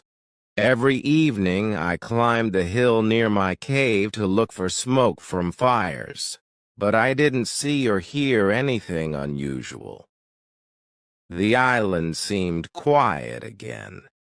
Still, I couldn't forget about the footprints and the remains on the beach. They reminded me that I wasn't alone anymore. One night, after a big storm, something happened that disturbed me. I heard the sound of a gun at sea. I ran out of my house and saw a light coming from the ocean. A second shot followed. I thought it might be a ship in danger asking for help. I quickly gathered dry wood and made a big fire on the beach. They probably saw the fire because they fired again. I thought, tonight I will speak to someone. This is great. I kept the fire burning until midnight, but no one came to my beach. It was strange and confusing. Maybe in the morning I would understand more. The next day, I saw a ship far from the shore. It looked empty and abandoned. I took my canoe and paddled out to investigate. When I got closer, I found a dog on board. He was very happy to see me. I gave him bread and water. He was hungry and extremely thirsty. But there were no people on the ship. What happened to the men? I didn't have an answer. It was a mystery. I searched the ship and found many useful things. There were boxes filled with bottles of alcohol, guns, gunpowder, shirts, shoes, gold, and silver. On the island, gunpowder was more valuable than money, so I took as much as I could carry. I hid everything in my cave and made several trips back to the ship to collect more supplies. Afterward, life returned to normal, but I often thought about the missing sailors and the cannibals on the beach. One night I had a dream. In the dream, 2 canoes full of cannibals landed on the beach. One of their prisoners escaped and ran to my house. I saved him and he became my friend. He helped me navigate the dangerous waters around the island. When I woke up, The dream stayed in my mind. I realized that with someone's help, it might be possible to escape from the island. Maybe I could save one of the prisoners of the cannibals. Decided to watch the beach more closely. For the next 2 years, I walked along the shore every day, hoping to see the canoes. Finally, one afternoon, I saw 5 canoes with more than 30 men on the beach. I couldn't attack so many men, so I waited and watched through my telescope. The visitors made a fire and started dancing around it. I also saw 2 prisoners tied up. One of them was beaten and killed, and the cannibals painted their bodies with his blood. It was horrible to watch, but I couldn't do anything. There were too many cannibals. The second prisoner waited on the side. When the cannibals weren't looking, he jumped up and started running toward me. He was fast, but 2 cannibals were chasing him. This was my chance to save him. Chapter 20. Cave. After seeing the cannibals on the beach, I decided to be more careful. I wanted to hide my activities so they wouldn't find me.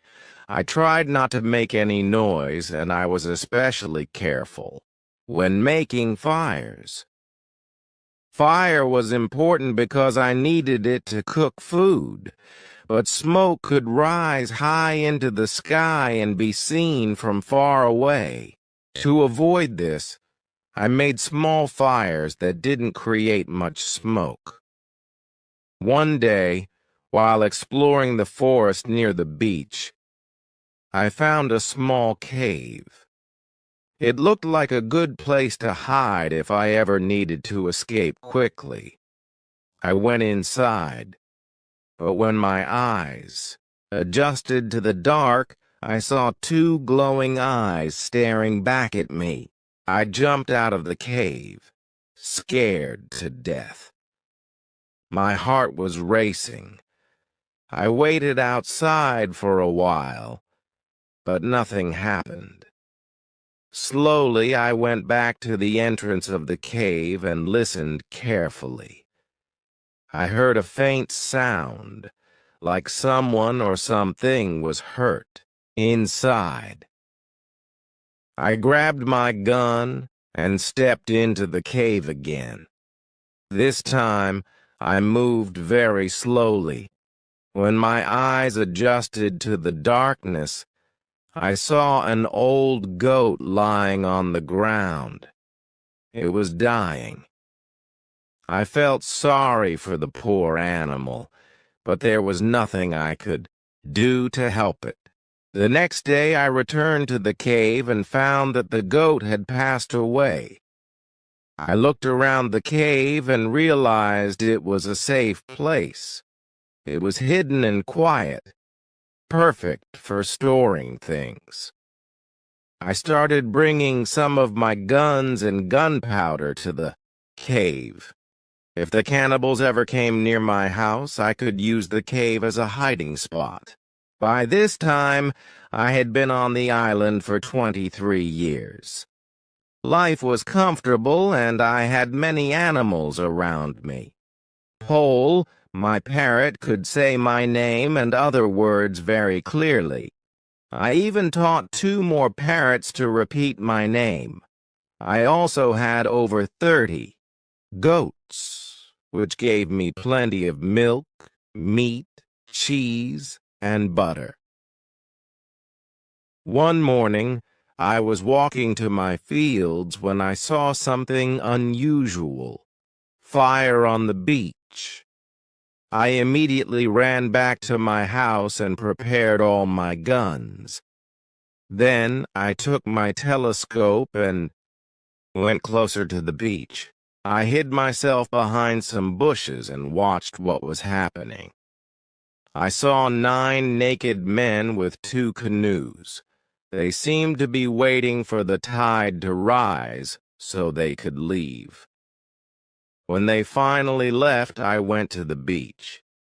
It was covered with blood and bones again. Seeing this made me very angry. I told myself that if I ever saw the cannibals again, I would kill as many of them as possible. But they didn't return for a long time. One evening, after a big storm, something strange happened. I heard the sound of a gun coming from the sea. I ran out of my house and saw a light in the distance. A second shot followed. I thought it might be a ship in trouble asking for help. I quickly gathered dry wood and made a big fire on the beach. They probably saw my fire because they fired another shot. I thought, tonight, I will speak to somebody. This is great. I kept the fire burning until midnight. But no one came to my beach. It was confusing. Maybe I would understand more in the morning. The next day, I saw the ship. It was far from the shore and looked empty. I couldn't understand why no one came to the beach. I really wanted to talk to someone. I missed communicating with real people. I took my canoe and paddled out to the ship. When I got closer, I saw a dog on board. He was very happy to see me. I gave him bread and water. He was hungry and extremely thirsty. But there were no people on the ship. What happened to the crew? I didn't know. And it was a mystery. I searched the ship and found many useful things. There were boxes filled with bottles of alcohol, guns, gunpowder, shirts, shoes, gold, and silver. On the island, gunpowder was more valuable than money, so I took as much as I could carry. I hid everything in my cave and made several trips back to the ship to collect more supplies. Afterward, life returned to normal. Time passed quickly, and I often thought about the missing sailors and the cannibals on the beach.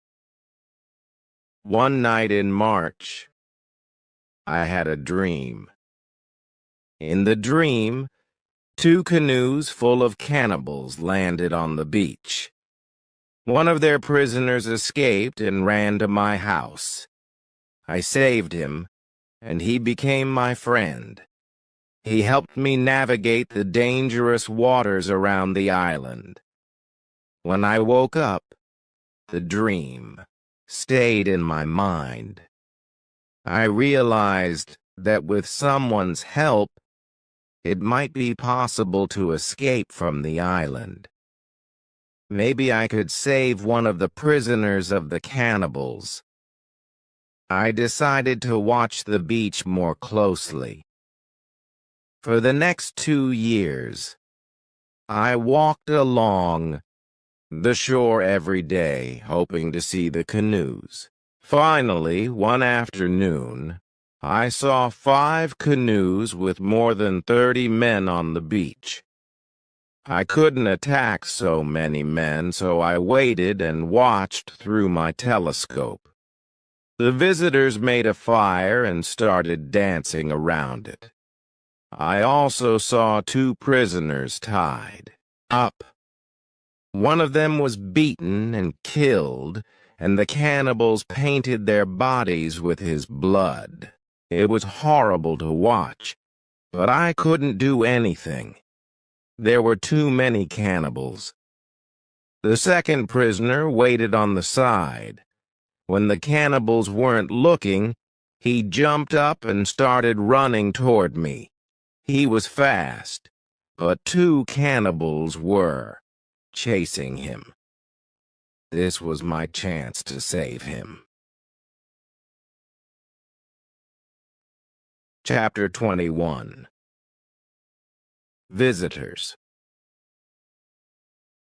One night after a big storm, something strange happened. I heard the sound of a gun coming from the sea. I ran out of my house and saw a light far away in the ocean. A second shot followed. I thought it might be a ship in trouble asking for help. Quickly, I gathered dry wood and made a big fire on the beach. The people on the ship probably saw my fire because they fired another shot. I thought, tonight, I will finally speak to someone. This is great. I kept the fire burning until midnight, but no one came to my beach.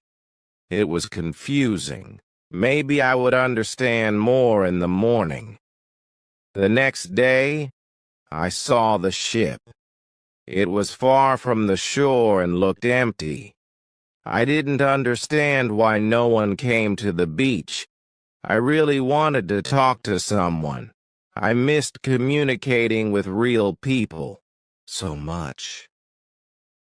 I took my canoe and paddled out to the ship to investigate. When I got closer, I saw a dog on board. He was very happy to see me. I gave him bread and water. He was hungry and extremely thirsty. But there were no people on the ship. What happened to the sailors? I didn't have an answer. It was a mystery. I searched the ship and found many useful things. There were boxes filled with bottles of alcohol, guns, gunpowder, shirts, shoes, gold, and silver. On the island, gunpowder was more valuable than money, so I took as much as I could carry. I hid everything in my cave and made several trips back to the ship to collect more supplies. Afterward, life returned to normal. Time passed quickly, and I often thought about the missing sailors and the cannibals on the beach. One night in March, I had a dream. In the dream, two canoes full of cannibals landed on the beach. One of their prisoners escaped and ran to my house. I saved him, and he became my friend. He helped me navigate the dangerous waters around the island. When I woke up, the dream stayed in my mind. I realized that with someone's help, it might be possible to escape from the island. Maybe I could save one of the prisoners of the cannibals. I decided to watch the beach more closely. For the next 2 years, I walked along the shore every day, hoping to see the canoes. Finally, one afternoon, I saw 5 canoes with more than 30 men on the beach. I couldn't attack so many men, so I waited and watched through my telescope. The visitors made a fire and started dancing around it. I also saw 2 prisoners tied up. One of them was beaten and killed, and the cannibals painted their bodies with his blood. It was horrible to watch, but I couldn't do anything. There were too many cannibals. The second prisoner waited on the side. When the cannibals weren't looking, he jumped up and started running toward me. He was fast, but 2 cannibals were chasing him. This was my chance to save him. Chapter 22. Friday. The prisoner was running fast toward me, but the two cannibals were close behind. I had to act quickly. I grabbed my gun and ran out from my hiding place. When I got closer, I saw that the prisoner was young and strong. He looked scared but determined to escape. The cannibals were shouting and chasing him, but they didn't see me at first. I raised my gun and aimed carefully. I didn't want to miss. When I was sure of my shot, I fired. One of the cannibals fell to the ground, dead. The other one stopped running and looked around, confused. He saw me and started running back toward the beach. I fired again, and he also fell to the ground. Both cannibals were dead. The prisoner stopped running when he heard the gunshots. He turned around and saw me standing there. At first he looked shocked, but then he smiled. He came closer and fell to his knees in front of me. He touched my feet and kissed them. It was his way of thanking me for saving his life. I helped him stand up and pointed to my house. I wanted him to come with me so we could talk more.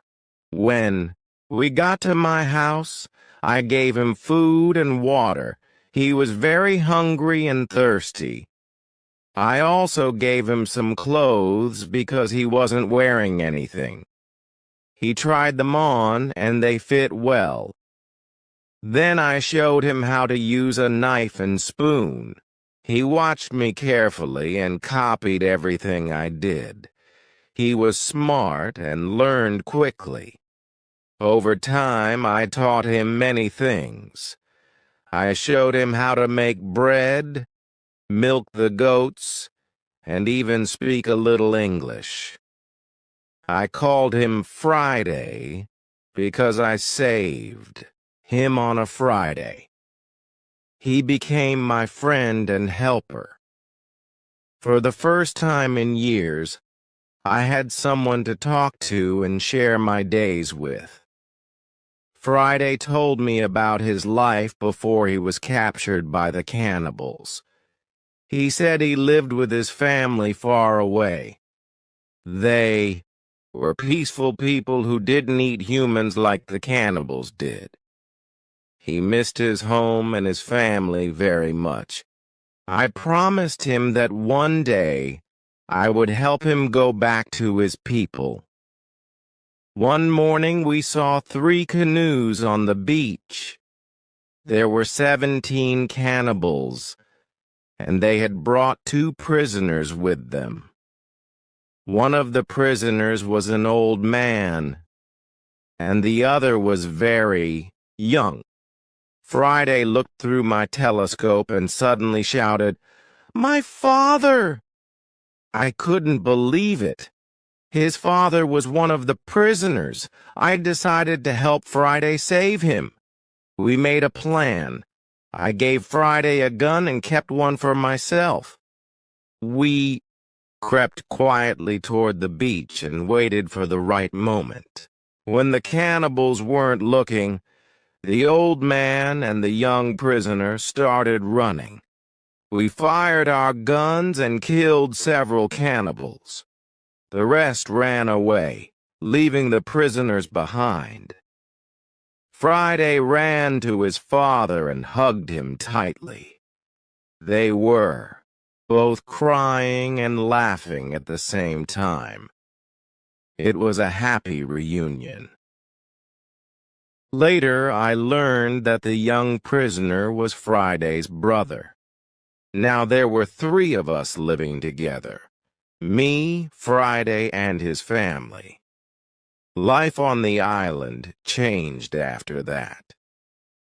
With Friday and his family by my side, I felt less lonely.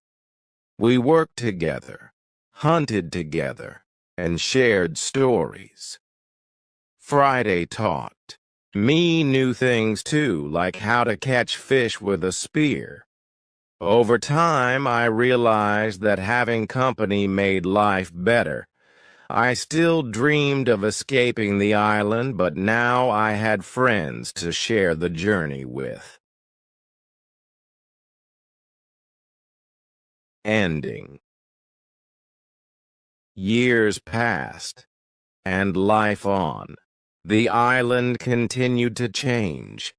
With Friday by my side, I no longer felt alone. Together we worked hard to improve our home, grow food, and protect ourselves from danger. Friday became more than just a friend. He was like family. He taught me new skills like how to catch fish with a spear.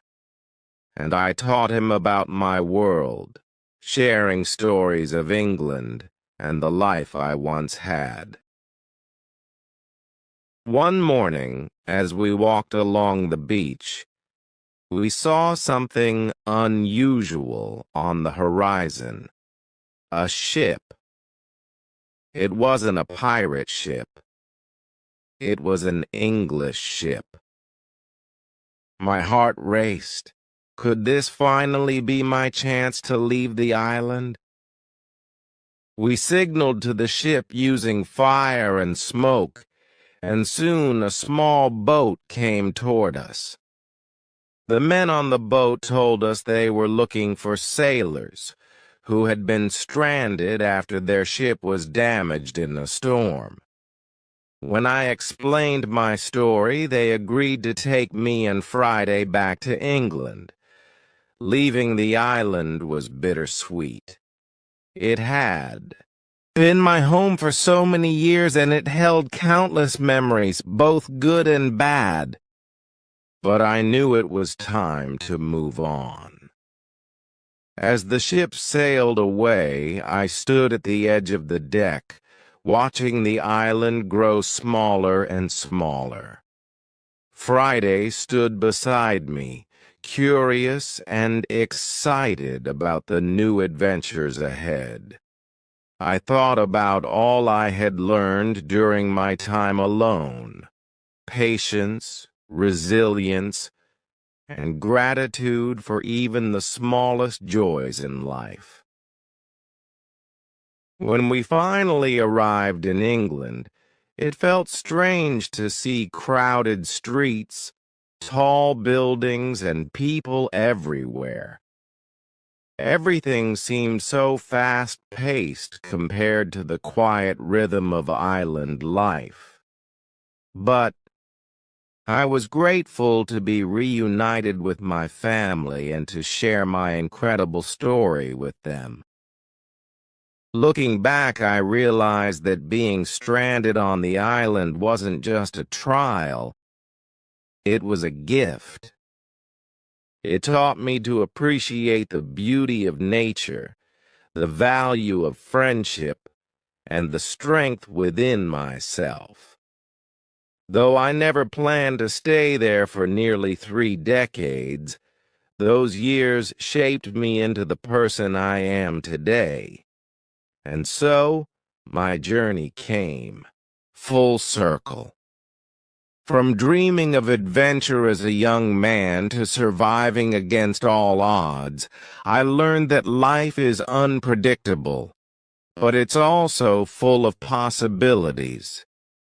Whether you're lost at sea or facing challenges in everyday life, remember this: every storm will pass, and brighter days are always waiting on the other side.